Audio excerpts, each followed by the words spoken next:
And now I'm going to make my favorite chocolate chip cookie. It's Alexis's brown sugar chocolate chips. Crispy and large and full of chocolate chips. Typical cookie ingredients: sugar, butter, 4 sticks of butter, 1 pound. Room temperature is good because then it really cuts down on the mixing time. We're going to put in 1 cup of granulated sugar and 3 cups of packed light brown sugar. Here we have our brown sugar. Make sure that the brown sugar is soft, malleable, so that it can really be packed in. And every now and then, scrape down your bowl. We're using that new blade that has the rubber edge, which is very good for cookie batters. And 2 teaspoons of vanilla, best vanilla.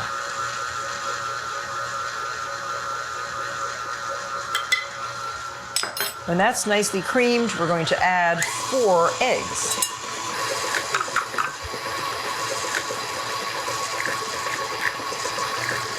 Make sure you don't get any eggshells into your cookies.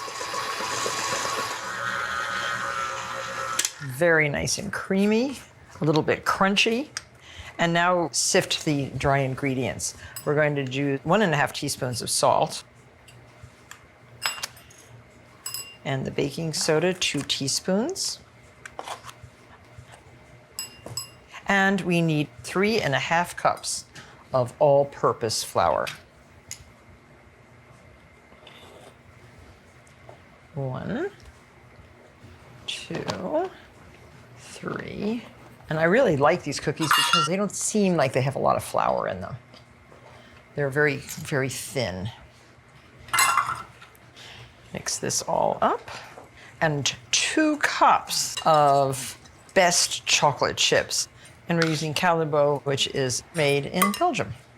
So add your flour on low speed. Now this dough, once it's made, goes into the refrigerator to chill. And then it's easily scooped out with an ice cream scoop onto the baking sheet. And if you're really organized, you could actually make a lot of this batter ahead of time and keep it in packages in the freezer. And 2 cups of chocolate chips. This is 56% dark chocolate. I like the dark chocolate in these. This is a nice semi-sweet chocolate chip. You could use milk chocolate if you like. You could use even chunkier pieces of chocolate bits, but for the true look of this particular cookie, I think that this works very well. We're going to put this entire mixture right into the refrigerator and chill, for at least an hour. I just wanted to show you, chilled, unchilled. It really does darken. That brown sugar starts to bleed into the rest of the ingredients. So that goes right into the refrigerator.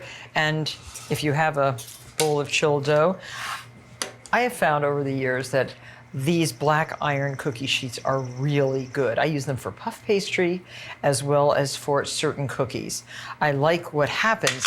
If you see the finished cookie here, it has these concentric rings around. They only seem to happen like that on a black iron tray like this.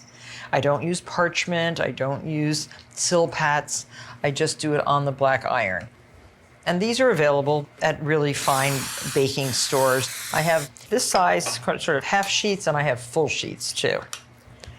And I'm using a 3/4 ounce ice cream scoop and just 3 cookies per tray. You don't want these to run into one another. You want beautiful round cookies. 1 tray. And make sure your oven is preheated to 375 degrees. Now there's no need to flatten these out. They have so much sugar and so much butter that they flatten themselves out when baking. There. Into the oven.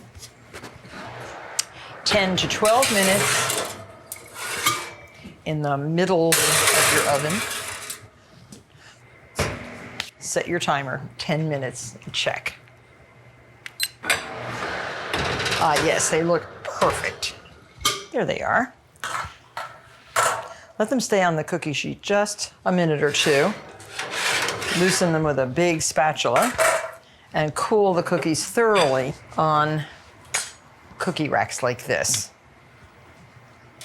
See how nicely they come up? See how they've spread out thinly? Put on your next batch and get them into the oven.